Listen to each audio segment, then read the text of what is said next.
When you can get past that 100-day point, you start to build some resilience and some strength and some trust in yourself and belief that you can really do it. Hi, and welcome to the Thrive Alcohol Free podcast. I'm Dupe Witherick, alcohol free wellbeing and transformational coach, and the best selling author of A Cocktail of Clarity, How to Ditch Drinking, Embody a Joyful New Identity, and Thrive Alcohol Free. This podcast will show you that being alcohol free is not what the traditional narrative says. And even though alcohol is so ingrained in our society that it is okay to give yourself permission to stop drinking if you want to. And you do not have to wait until you hit rock bottom. It is certainly not boring, and I believe ditching drinking is just the start to living an extraordinary life. By getting rid of this one thing, it allows the doors to open to endless possibilities and opportunities. Each week, we will have guests on who are at various stages of the alcohol-free journey, from those who are curious to those who have been alcohol-free for years. We will also have experts on talking about different topics relating to alcohol and beyond. Through these conversations, you will discover what it means to thrive alcohol-free. Enjoy. Hi, and welcome to the latest episode of the Thrive Alcohol Free podcast. I hope you've had a wonderful week and you are thriving. It is the 23rd of January. So if you are doing dry January, you are already over 3 weeks in. So how are you feeling? How have you found the journey so far? What are the benefits? Are they benefits you were expecting? Have you seen any benefits? You might think, well, nothing's really changed, and what's it really giving me? But I'd really love you to reflect on those 3 weeks and what's happened. It's interesting because the guest I'm going to talk to today, we talk about the fact that it's all about doing 100 days. And so if you are doing a dry January and you're on day 23 and it's going well, then maybe you want to think about cracking on and keeping going and getting to 100 days. But hopefully this episode will inspire you to think about what you want to do after dry January. You might think, oh, I'm just going to go back to it. And that's absolutely fine as well. But if it's helping you in some way, if it's serving you, if you're finding that life feels a little bit easier, a little bit less stressed, you're feeling a little bit less anxious, you've got more energy, then why not keep going and see where you get to? So I'm Dupe, your host, and I am excited you're here. And last week I talked about human design. So I'd love to know whether or not you found that episode useful. If this is your first episode, go back and listen to human design. I fundamentally believe knowing your human design will help you to really understand yourself better. It's a self-awareness tool, it's a deconditioning tool, it's something that really helps you understand how best to use your energy, how to move through the world with least resistance, how to make aligned decisions, what your purpose is, the character you're meant to play in the world, what your strengths are, and then what the shadows are. And a lot of the shadows that we see, which are related to alcohol, are things like numbing, feeling like you've got a bit of a victim mentality. And that means you're living in your shadows, which is why you're then turning to booze to help you get through. So, what are your actual strengths, not your shadows? So, if you are interested in doing your human design with me, I do a 90-minute one-to-one session, then get in touch. I also have detailed reports on my website, thrivealcoholfree.com/human design. So you can get a detailed human design report, which goes through some of that information. And then you can also get a report specifically to your human design and health and human design and relationships. And of course, you can download your free chart if you just want to get started and just curious about what your type is, what your profile is, who you are. So if human design is something of interest, then definitely get in touch. You can go to @Thrive Alcohol Free on Instagram and DM me if that's easiest for you. Otherwise, head to the website, thrivealcoholfree.com/human design. So today's guest, I'm so excited we finally got to do it. We've been trying to get together for a while, but Jodi Clark is my guest today. And Jodi is a mentor for small businesses. She's an alcohol-free coach and she's the founder of a flourishing community community of women striving for success, both professionally and personally. And so we have a really great conversation. You may know her as at Sober Flourish on Instagram. She's got a thriving community and we talk about all sorts of things. So without further ado, here is the conversation with Jodi. Enjoy. Welcome, Jodi. It's so lovely to see you. I know we've been trying to do this for a while, so I'm really pleased that you're here. How are you doing? I'm good, thank you. Thank you for asking me, and apologies for the diary swaps all the time. Things are a little bit crazy at the minute. Well, you've been up to so much, especially just in the last year, as we talked about before the podcast recording. So I absolutely understand. Don't worry at all. I'm sure a lot of people that are listening will know who you are. But for people that might not know who you are, why don't you give a brief introduction and then we'll go into the episode? Yeah, sure. So I'm Jodi. I am probably known more on Instagram as Sober Flourish. I actually have coaching clients that refer to me as Sober Flourish because they don't know my name in the first, which is not ideal. But that is probably how maybe some of the listeners may know me. So I have been alcohol free now coming up to 2.5 years. And on August the 30th, I kind of embarked on this 100 days to flourish journey of being alcohol free with absolutely no attachment to the end goal. And I used Instagram as my digital journal. So every day in early sobriety, and actually every single day for the last 2.5 years, which blows my mind, I've posted on Instagram to share my journey. And that's where Sober Flourish began. So I live in the countryside with my two boys, Dexter, who's 14, Ollie, who is 7, my dogs, Hudson and Ralphie, and my husband, Dale. So that's a little bit about me. Wonderful. Wonderful. Gosh, dogs and boys and Everything. husbands. Yeah. Yes. A whole house of boys. I was going to say, Mhm. absolutely. Gosh, how do Yeah. you cope with that? Well, I'm still breathing. Lots of football, lots of fighting, lots of arguing, and lots of muddy paws. Put it that way. I'm Yeah. sure that it keeps you on your toes, I'm Yeah. sure. It's chaos, but So, gorgeous chaos. yeah, brilliant, brilliant. Well, thank you for that. And I'm fascinated that you decided, what made you decide to start the 100 Days to Flourish journey and then just say, I'm going to put this all on Instagram, warts and all, I'm going to let everyone know. How did that come about? So I had become quite overweight. So if I think to 2022, the mindset that I was in before I stopped drinking, I was riddled with anxiety. I was constantly frustrated with myself. I was impatient with the kids. I was crying all the time. I was overeating when I'd had a drink, picking arguments with Dale late at night so he'd go off to bed so I could sit on my own and sit in my me time with my candles and my crisps and my wine and watching Netflix and then the next day not having a clue what I'd watched. I was very, very unhappy. And that was on the inside. Nobody from the outside had any idea, other than Dale, obviously, because he was living with me and he could see and he knows me. But from an external factor, work was fine. My friends and family relationships were all fine. As far as I know, the kids couldn't tell that I was struggling and I was still being able to be everything to everybody. But on the inside, I look back now and I was pretty broken without sounding dramatic. And in that August, we went away on an all-inclusive holiday.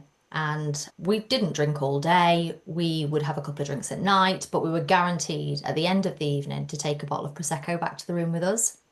And during that holiday, I was starting to kind of notice that the favourite part of the day for me was sitting on the balcony at night time with that bottle of Prosecco. Mm, And I would potentially, well, I was waking up a little bit later than the boys, a little bit later than the boys and Dale. And that holiday felt a little bit more centered around where I could find a bit of me time with my wine, as opposed to it being the gorgeous family holiday that we were supposed to be on. And I remember one night we were walking back to the room and we'd made friends with a couple whilst we were there. And Dell would go off and he would go and get the complimentary bottle of fizz from the bar to take back to the room. And I remember the lady turning to me and saying, God, I wish we did that. I wish we took a bottle back to the room. And I said, well, I wish I could do what you do and go back to the room and have a cup of tea. And it was the first time I'd said that out loud, where I'd had that realization that I was completely incapable of going back to the hotel room after having a couple of drinks and ever thinking about putting the kettle on. It had never been something that I'd done before. It was never something I wanted to do. Why would you? I've had a couple of drinks, so for me, that was the green light to drink until bedtime and guarantee a really shitty hangover the next day. So there were a few things, and like I say, we weren't massively boozy because we were with the kids. We were around a lot of families that potentially portray that all-inclusive, chaotic vibe. But we got the kids, and it was a family holiday, like I say, so we didn't go crazy. But there were definitely a few moments feeling really overweight, not happy with anything that I put on. And I knew that the only time I'd ever managed to lose a little bit of weight was when I stopped drinking. So if I took a break for a couple of weeks, I'd see a few pounds. I was very much that person that would go to a Slimming World Club and say, God, if I could just stop drinking, I'd be fine. I just need to get to my goal weight and then I can drink as much as I want. That was me. So I very much knew that there was an intrinsic link between my weight and drinking alcohol because I was a red wine drinker as well. So there's obviously a lot of calories, and then I would generally tend to binge because I felt a little bit drunker quicker than potentially the other people that I was with. So I'd eat crisps to kind of sober me up a little bit. And again, on that point, I never even looked drunk. I never really came across like I was drunk because my tolerance was so high too. So I knew that I was feeling awful on this holiday. And I thought, what am I going to do to get the weight off? And we know that when we get back from holiday, generally, unless you are a fortunate person, usually we come back and we've gained a few pounds at least from a holiday, especially if it's all inclusive and the food is kind of in full flow. So I thought, right, there was obviously the little seeds that had been planted in relation to alcohol whilst I was there. And I still think that I was massively in denial of any sort of negative implications that alcohol was having on me. It was always about weight. I set myself this challenge of 100 days, and I said it to Dell on the plane on the way home. When we get home, I'm not drinking for 100 days because I really, really needed to make a dent on my weight. So when I got back, I went and bought a bottle of red wine, and I've still got a photo of it now. And I sat and I drank my bottle of red wine, and I literally, it was a bit bizarre really, because normally I would always have a bottle and a glass. Anything more than that, I was guaranteed to feel horrendous the next day. So I had these rules, so many rules, don't we? We all have rules Mm. around it. And I had that bottle of wine, and I woke up the next day and I shared a post on Instagram. And to keep myself accountable, I committed that I would share my journey on Instagram throughout. So that's where I got to. I was in a very uncomfortable place physically and mentally. And that holiday, I think, kind of pushed me over a little bit, even more weight gain, frustration, a light shining on the fact that I was going back to the room, the one of the mums out of the two where I was going and letting my hair down even more, and she was going back and being responsible and putting the kids to bed and probably being more patient, where I was just getting pissed off that they wouldn't go to sleep because I wanted to sit on the balcony and drink my prosecco. So that's how it came about. Yeah, and it's interesting that you had that awareness. Do you think you had that awareness before that holiday, or because you said it's the first time you said it out loud to that person that I wish I could go home and make a cup of tea. But do you think you had that sort of nudge or niggle before No. internally? It just came then. Subconsciously, I think there were definitely lots of little seeds being planted over the time, but I, like many other women, it was my thing. And there Mm, was not a chance in hell that anyone was taking that away from me. So, as much as the thought may have entered in my subconscious at times, it would never make itself into my awareness because it was just something I would never consider as a long-term yeah, decision. It was my yeah, thing. It was yeah. something that I had grown up doing, started doing at a very, very young age. I moved out of home very young. I've always worked from a very young age, and I would think nothing of it in my, what, from 18, potentially maybe 19, of having a bottle of red wine every night. That was just normal. It was learnt behaviour. I grew up in a family where Mm, my mum worked really frigging hard, but her red wine was her reward. So she would sit and drink a red wine every night. So as soon as I left home, I got this freedom to go and replicate this behavior, which I did. And I was young, so I never seemed hungover the next day, never struggled to get up mm, for work, always did really well as well. I always performed and always have performed really, really well, regardless of whether I've drank or not. So yeah, it was something that I'd always done. And then moving into Dale and I getting together, it's something we'd always done together as well. And you probably hear this from every single guest that you have on, but it was our way of unwinding. It's our way of bonding, connecting. I mean, I got together with Dale initially when I was 15, and then we had a break and we got back together in my early 20s. But it was something that was a bit of a, I would say, a glue potentially. It's something that we enjoyed doing. Everybody around us drank heavily. Even if we were to nip to my husband's parents or my parents, just to catch up, there was always a bottle being opened. There was always a suggestion of a pub. Every Mm. weekend, we would be either taking the dogs for a walk and then going to the pub afterwards. We would have a couple of pints at the pub and then we'd have a drink at night. Friday would come, we'd finish work and we'd be resentful if we got to take the kids anywhere. Get to lunchtime on a Saturday, we're gardening, we'd open a beer and we'd get pissed off if we could only have one beer. It was just ingrained in us. And now I know, since I've stopped, actually, I was the bad influence on him because he likes a drink and he liked a beer more then. But yeah, it's almost non-existent in his life completely now since Wow. I've stopped. So he doesn't really drink now No, either. no. That's amazing. Yeah, yeah.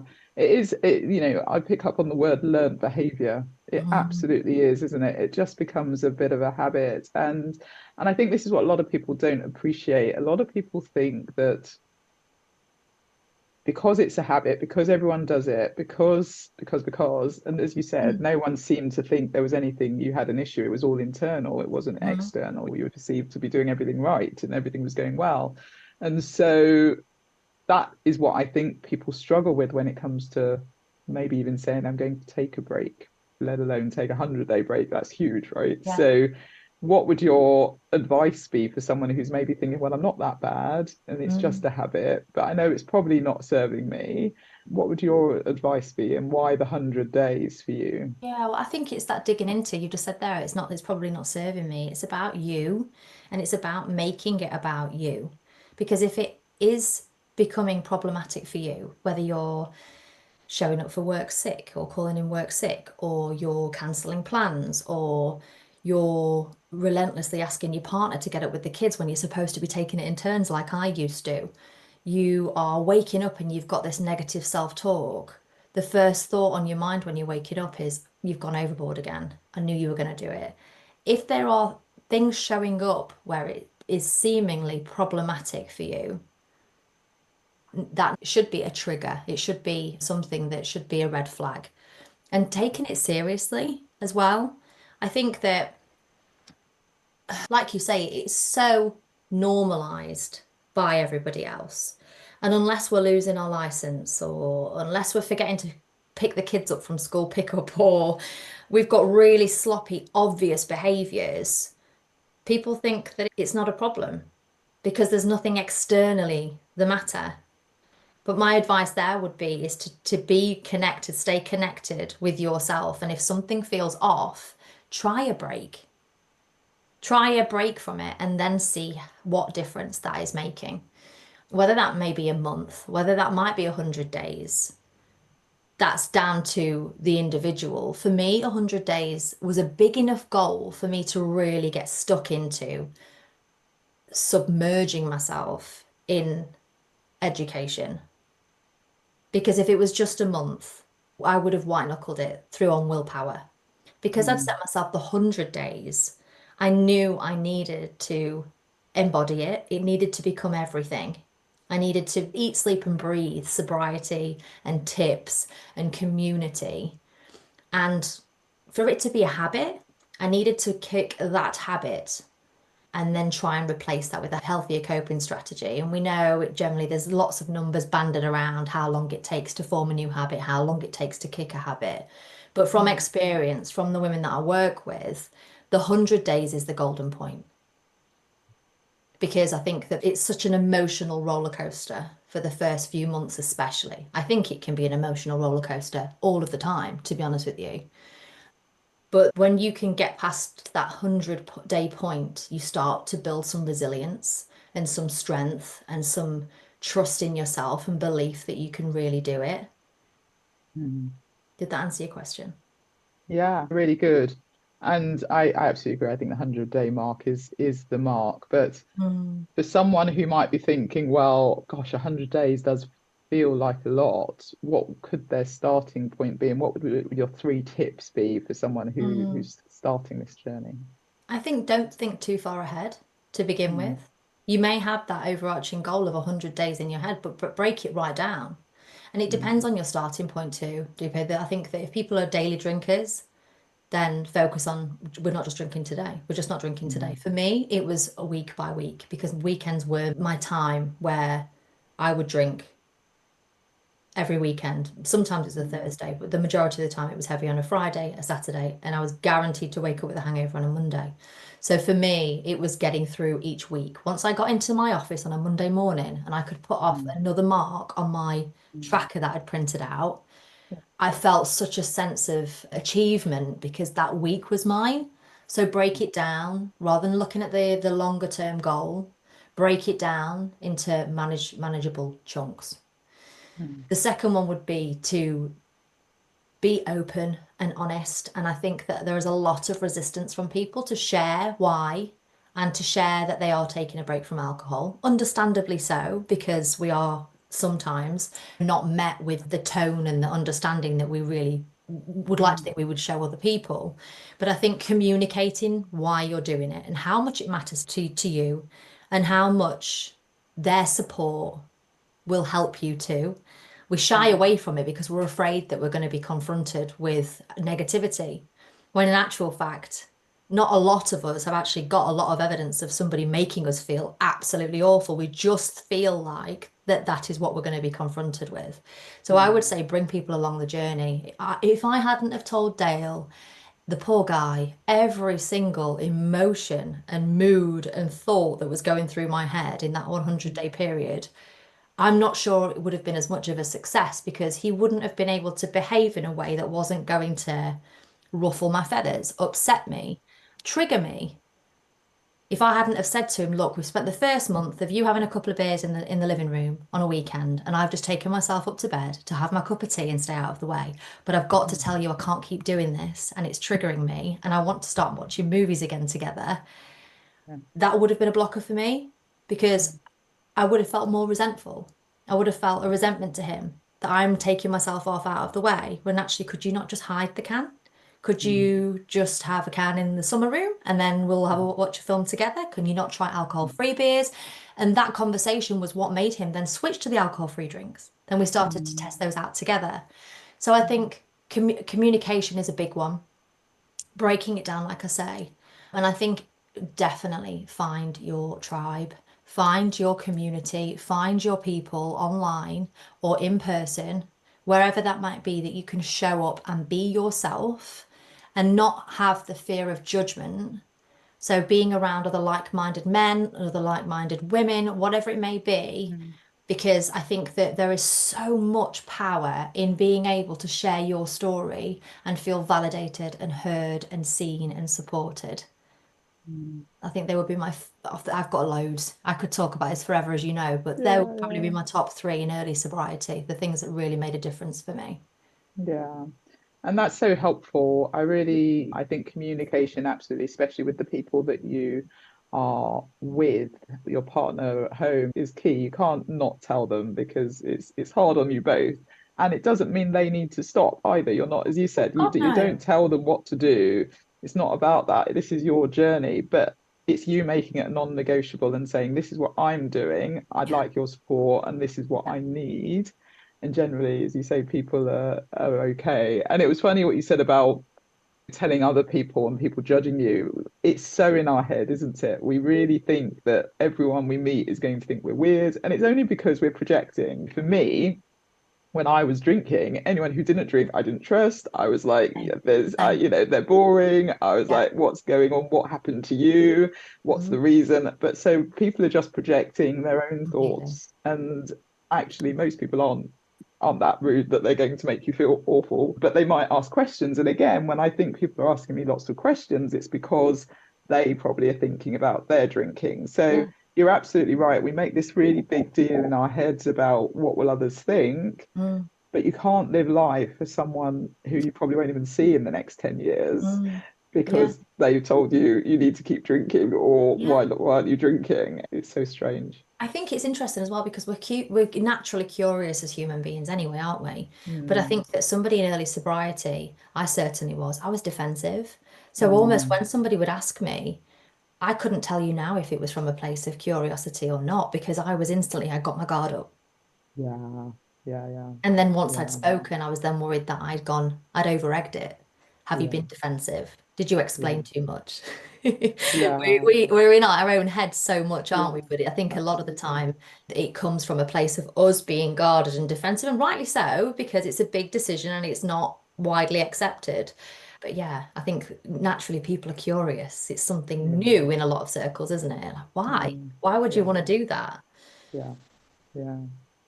Yeah, absolutely. And interestingly enough, about when you talked about the day by day or the week by week, isn't it? It's so good to be able to track it and to tick Oh, without a things doubt. off. I found it really helpful having an app Mm, where I could literally see the days going and the weeks going and the months going. And I celebrated each milestone. At the beginning, it was sort of every week, and then it was monthly, and then obviously yeah. it's a lot less now. It's probably annually now.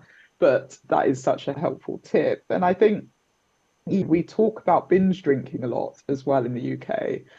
And I learned recently that binge drinking is actually 2 glasses of, of medium wine. Yeah. So when you think about Bonkers. it, most people are binge drinking constantly. Yeah. And as you said, you talked about your weight quite a bit, but obviously there's so much more than just the weight that's happening when you're drinking. It impacts, so much your blood pressure, your heart rate, your immune system, Yeah. everything. Yeah. Was that something that also helped you? Because you talked about obviously 100 days you could immerse yourself in education. So I'd love to hear a bit more about the education piece. And then obviously let's talk about how you further educated yourself in terms of where you are now. So But the let's get on biggest to thing that. for me was when I started to, so it wasn't just sobriety podcasts that I'd listened to. It was self-development. I was massively, I don't know kind of where it came from, but I was very much into Jay Shetty, his On Purpose podcast. So I was into the self-development side of things very, very, very quickly. And he had a guest on called Doc Amen. Mm, And I'm probably going to completely butcher this explanation as to what he actually does, but he does the mm, brain scanning. He does brain yeah. scanning. And he talked in detail about the impacts that alcohol has on the grey matter in the brain. And he shared the skept imagery of Mm, brains of an average drinker and mm, shared them amongst people that had heroin addiction and other conditions. And I found it eye-opening to say the least, because it was new information for me, yeah. completely new information for me. He talked about the link between dementia, Alzheimer, the whole plethora of things that I had absolutely no idea that alcohol was linked with. Now, Jay had him back on, I think, 3 times to Mm, continue talking about this because equally, obviously, he must have been fascinated by this as well, and he's a very interesting character. Um, So there was that element of it. Um, it was just a whole gate that I'd not walked through before. And I'd had my mm, blinkers on. I'd not wanted to hear it. I'd not wanted to see it. And it wasn't something that without looking for it, you were going to find. And I think especially in our space now, I sometimes think it's happening. People are waking up and then I think, no, it's just the algorithm, Jodie. It's just the algorithm. It's the world you're living in, and Instagram's doing what it's supposed to do. People are slowly waking up to it, I think, but it's hidden. It's hidden. It's mm, nestled, and very mm, much for me in early sobriety, I had to look for it. And once I'd seen it, I couldn't unsee it. Once I'd learned it, I couldn't mm, unlearn it. And that was generally, it kind of built an appetite up for me. I became obsessed, not just listening to other people's sobriety stories, which actually was bloody crucial for me, which is the reason why I will do podcast after podcast. And I mentioned to you before, I've definitely been a victim of oversharing big time, but due to other people sharing in such detail in early mm, sobriety for me was what took my relationship with early sobriety from I'm doing this to lose some weight to, mm, oh my God, there are so many coincidences. There's so many similarities in other people's stories that I've been Mm, doing since I was 17. I would hear people say, yes, I knew when my alcohol problem had got worse when I started drinking at home on my own. And I think, bloody hell, I used to do that. I used to finish mm, work and I would go and get my dinner, 20 fags, some phone credit, I'm showing my age now, and a bottle of red wine every mm, night. So mm, listening to other people sharing their stories was what made me realize, yeah, but there's a lot more to this. And if I mm, hadn't have heard that, maybe I'd have done 100 days, lost a bit of weight, gone back to it again. Who knows?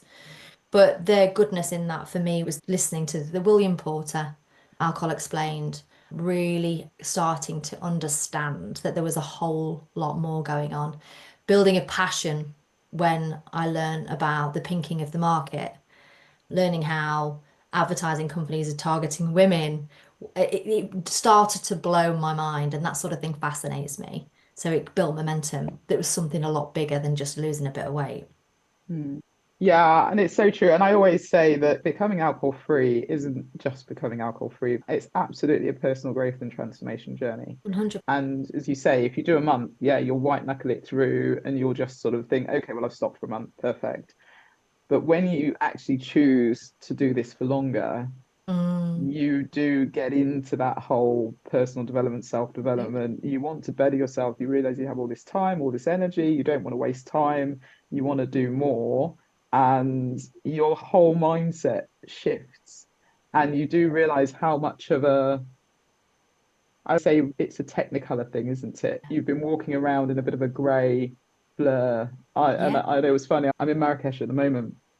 I went back to the UK this weekend and I met up with the friend and she was like, "Oh my goodness, you look so well." Everyone I've met in the UK is just either Grey, drab. grey, just bleary eyed. It's not just obviously it's bloody cold there at the Yeah. moment. So Yeah. it was a bit of a shock to the system. But it is interesting because I do wonder if that grey veil is because of the fact that most people drink and actually it is technicolor. You suddenly your eyes are opened, you learn all these things, and you're like, oh my goodness, I need to do better. I want to do better. I want to Yeah. share this. Yeah. And so, similar to me, you then went on and decided you wanted to do more, not just be on Instagram, which is an Yeah. amazing thing to share. And I love the fact that you say it's so funny when you're in this world, you do think everyone's alcohol free and you're and it's the whole world's amazing. And then you go out into the real world and you realize no, it's not quite the Yeah. case. But tell us a bit about how your personal growth and transformation journey went from the 100 So days onwards. again, with me sharing so much online, and again, it isn't a case of writing blogs, etc. It was very much just Instagram captions. But in those captions, people that were reading them, ladies that were reading them, were reaching out Mm, very regularly to say, "Me too."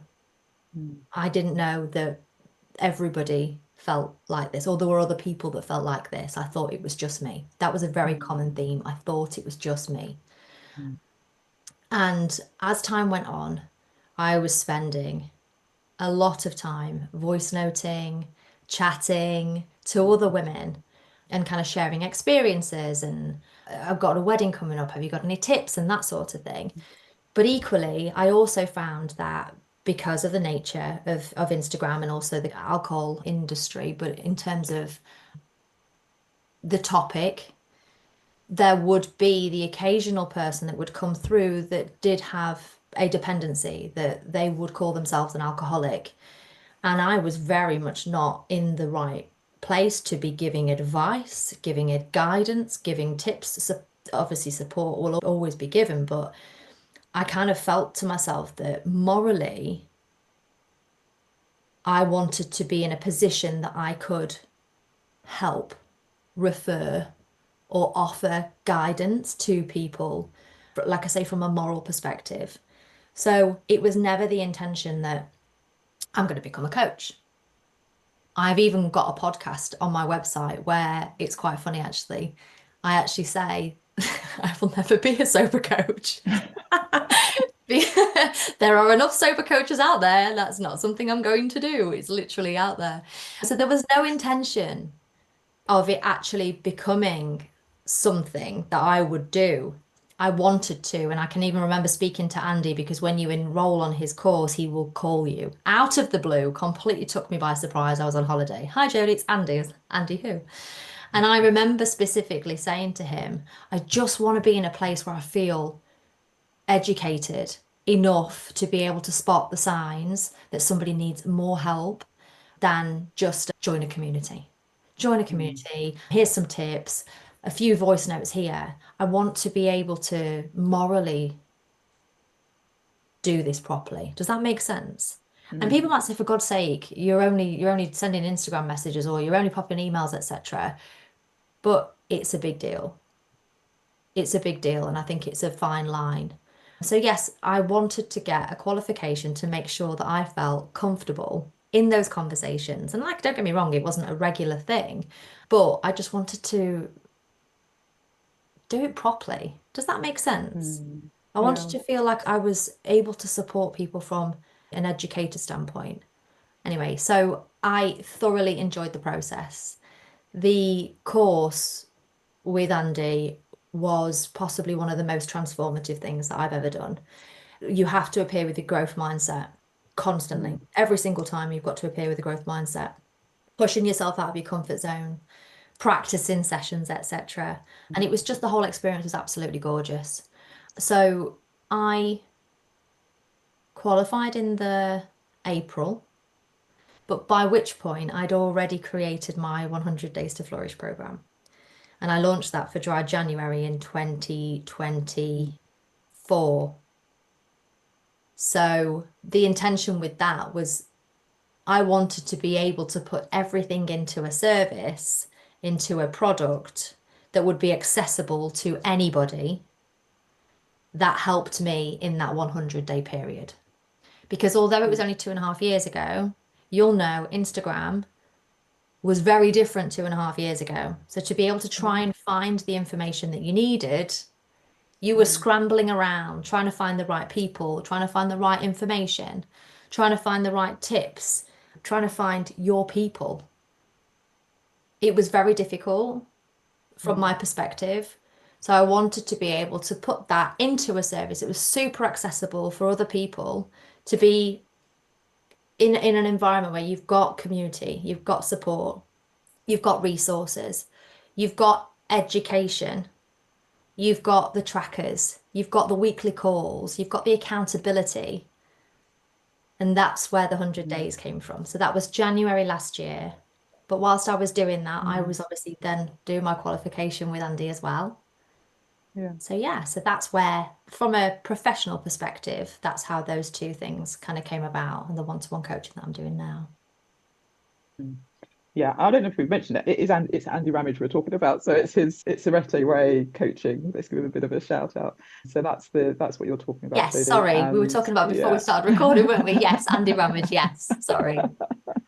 So just in case everyone's like, Andy, Who Andy, the heck is Andy, Andy? who? Yeah. And Andy's been on the podcast as well. So if you want to go back and listen to his episode, I think it was like January last year or December, he was on this podcast. So go find it. He's a great inspiration. So Without a doubt. yeah, Without a doubt. absolutely, absolutely. Okay.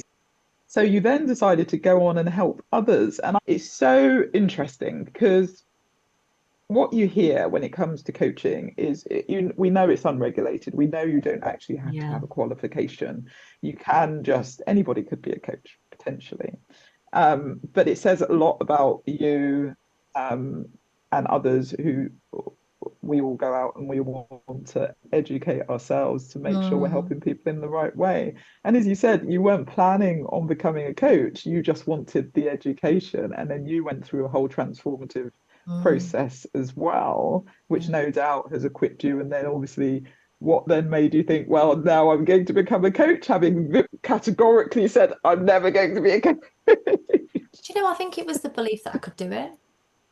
I think Yeah. in going through the process, it made me think actually I get a lot out of this. Because in the qualification, you have to have 10 hours of real life coaching of other humans Mm. Mm. to evidence that you're able to do it. Yeah. And in doing that, it lit me up. I can't deny it. There was Mm. something in that process of somebody coming to the session feeling completely stuck and at a loss with their drinking.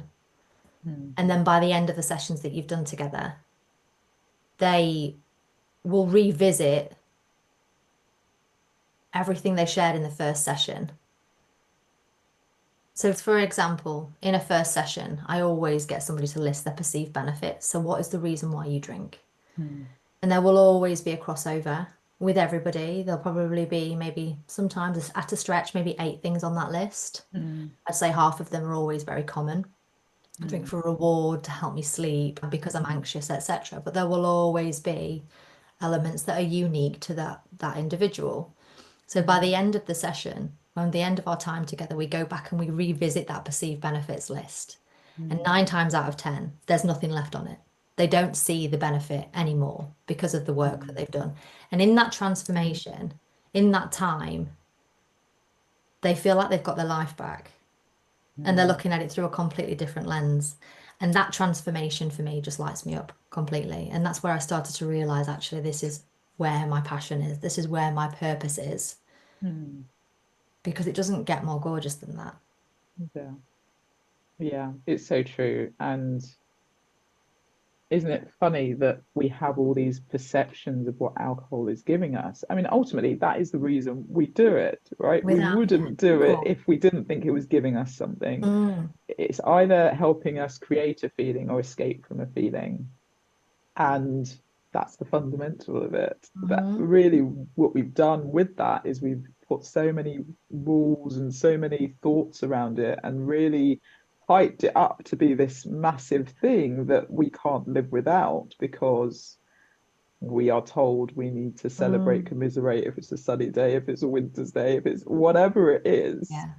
Yeah. Booze is involved. And so it's stripping that away and helping people realize that what we think are the benefits aren't actually the benefits. And the common ones, as you say, things like to help me sleep, to help me reduce my anxiety and stress. And then you realize it's the complete opposite that it's doing to you. So that's amazing. And we were talking a little bit about human design before we came on here. And I do think with your human design, similar to mine, you being a manifesting generator, doing things that light you up and you know what lights you up, and the fact that was something that did, it's a no-brainer then to keep going. But that again, from what you were just saying there, I wouldn't have noticed that if I was still drinking.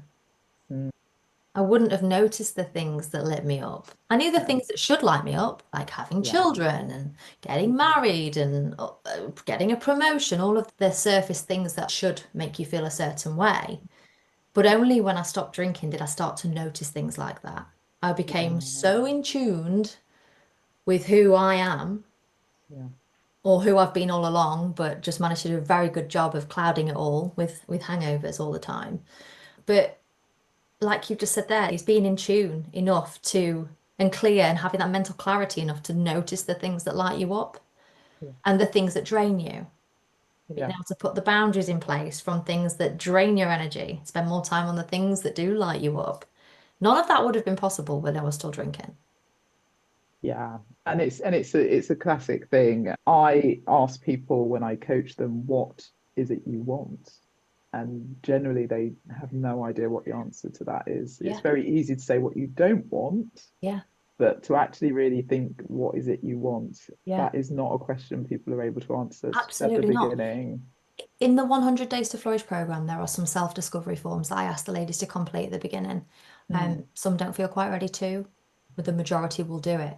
But I can guarantee every single intake I will get messages from ladies to say, the form that asks me to say, who am I? I'm stuck. Because I have no idea.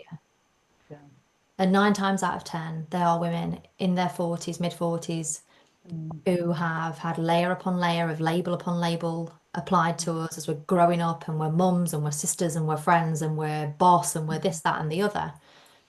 And that we get to a point where a question like that, who am I, completely floors us because we've become so detached from who we are, who we authentically are, because sadly we have built the habit to focus so much around where our next wine's coming from, Yeah. Yeah. because we've got ourselves in a situation where we believe that that's what we deserve and that's what is our reward. But in actual fact, it's the root cause that's been making us further and further away from who we really are. Yeah. Yeah. And it's so true. The who am I? What do I want? Questions Yeah. are really tricky. And I think it also comes down to when we think about what we use alcohol for, we're generally trying to numb in some way or Hmm. detach in some way, or we might be having this bit of a life's not fair, so I'm going to drink mentality. There's so many different reasons Yeah. potentially why we turn to drinking. But with numbing out those negative emotions, what we sometimes don't appreciate, or the majority of us don't appreciate, is that we're also numbing out those positive Yeah. emotions. I'm with you. And so the what do we want? Who am I? Yeah. What lights me up? You've dulled everything, which is why I talked about the grey versus the technicolor, Mm. because you are walking around in a bit of a grey Yeah. state because you're not feeling Yeah. high, you're not feeling low, you're just like meh. Yeah. And and again, we don't appreciate that that's what alcohol's doing to us. No. And And so, we deprioritize ourselves, don't we? We completely yeah, deprioritize ourselves. So that what do you want, or mm, or what do you enjoy doing? Simple, what may mm, seem like really simple questions yeah, are actually really hard because we can't they remember. are. Because when was the No, last time that we spent time doing the things that we loved, mm, focusing on the things for us that light us up so that we can yeah, give 100% to others? We don't do it no, that way around, do we? no, no. No, and it's to your point for me as well. What lit me up was meeting up with friends on the weekend, having a drink, and Yeah. letting the kids run around, Yeah. and Yeah. talking crap for hours. Yeah. That Completely. was that was my Yeah. relaxation time, going for a Yeah. nice lunch and chatting away and drinking wine. That But was how our exposed were you to other people that didn't do that? That yeah, found exactly. external joy in other things Yeah. outside of going and getting pissed with their friends. It's just what we all Yeah, did, right? exactly, exactly. Yeah. It's funny because I look back and I'm sure I'm a runner and I've run a couple of marathons since I stopped drinking. I wasn't a runner. I hadn't No. run since school. Yeah. Yeah. And but I remember seeing people running in the rain or running and I'd be like, what the hell are they doing? Why are you doing what's wrong Yeah. with you? Why aren't you sat in the pub with us? What are you Yeah. doing? So again, you're right. We didn't know because it's the people you surround yourself with. And then that goes back to your point about community and finding your tribe, because it's the people that you surround yourself with are the people that you're generally going to be the Mm. most like. Yeah. So when we have always been with the same people doing that thing, you're never going to question it because why would you? Because Yeah. that's your normal. Absolutely. So when you talked about finding your tribe, how did you go about doing that? So again, I found that hard in the early stages Mm, on Instagram because there wasn't as many people as there are now, thankfully, mm, that potentially I connected with, should I say? mm, And I think that I found my tribe when I launched my 100-day program. My tribe mm, became the women that helped me build my community yeah, because in my physical world, there's nobody around me that doesn't drink other than now my husband is pretty much teetotal. mm, But in meeting up with other people in real life that I'd already known, everybody drank. mm, It was accepted, of course, mm, but the people that the ladies that joined my 100-day program have become the women that I will meet up with in real life to talk. We meet weekly on Zoom. They became my tribe of people. So mm, again, it was a gap for me in early sobriety that I know would have really, really helped me immensely in those early days, which is one of the driving forces behind creating the 100 Days to Flourish, creating that mm. community of women that are not alcohol free. They're embarking on an alcohol free journey. They're all in Yeah, the same mindset. Does that make sense? yeah, They're yeah. all at the same stage. Mm. So that was where I built my tribe. And I found my tribe once I tried to create that for other people. So whereas Yeah. there's a community for people that are already alcohol free, whether they're quite far down that route. Yeah. But what I mean is the mindset of people that are embarking, so the people that are in early sobriety that have set that 100 days, they Yeah. are filled with doubt and frustration and can I do it? Yeah. That sort of mindset in Yeah. comparison to that sober community, already alcohol free, Yeah. soaking it up, thriving, the two different Yeah. mentalities. Whereas now the two worlds have Yeah. collided in the 100-day program because we have ladies in there that started with me on the initial intake, which was dry January 2024. So they're Yeah. over a year alcohol free. And then we've got Yeah. all of the new ladies coming in. So there's all that gorgeousness Yeah. in there. And there is a collide of worlds now, which is beautiful. Brilliant. Yeah. So with your 100 days to flourish, it's an ongoing community, is it? Yeah, so there's 2 points of the year where they can do a month to test it out and see if they Yeah. enjoy it, which is dry January and sober October. Yeah. And then they have the option to continue to 100 days. Right. Or all year round, I do monthly intakes every month if for people that want to do 100 days. Okay. Mm, And then at mm, the end of that, they'll have the option to stay in as a monthly member and just be part of yeah. the community. Okay. Wonderful. Wonderful. No, that's clear. Brilliant. Brilliant. Okay. You've also run a retreat, haven't you? And you'll be running another retreat. So why don't we talk about that? That's right. So the last September, I did a day retreat, which was wonderful. It was a beautiful day, sound healing, yoga, gorgeous food, etc. And it feels very much like childbirth. Vowed I was not going to do it again because they're super stressful, very, very enjoyable, but super stressful. And then within 24 hours, I'd booked a full weekend retreat at the same place and ripped the plaster straight off, which is happening on May the 16th. And it's a 2-night stay this time. Gorgeous geodomes, Lincolnshire Mm, farmlands. It's just beautiful at a place called mm, Perusha Retreats. So I'm very mm. excited about that. Yeah, and I'm just looking forward to being there and enjoying it. I think the run up to it is quite nerve-wracking. It's a big Yeah. thing, but it's Yeah. exciting. I'm looking forward Yeah. to experiencing another one. Brilliant. And how was the first one? You said it's obviously stressful, but how was the actual time and It what was was the outcome for the ladies who joined? the day itself was very relaxing. Mm, Very relaxing. Like I say, there was sound bath, we had cacao ceremony, we had yoga, we had a nutrition workshop. It was just gorgeous. Very relaxing. Just a bonding day, to be honest. It mm, went so fast, so, so fast. mm, The venue itself is absolutely stunning. It's really, really mm. beautiful. It's actually not too far away from me either, which is really handy. So yes, it was a lovely, lovely day. I'm just excited to do it again. Excited. Yeah, fantastic. Okay, is there anything else that you want to share, Jodie? I don't think so. I think we've covered a lot. Yeah, it's been fab. Thank you. So, how do people get in touch with you? So you can get in touch with me on Instagram, which is at soberflourish, or you could email me at hello@soberflourish.com. Brilliant. Really. We always end the podcast with my favorite question. What does thriving alcohol-free mean to you?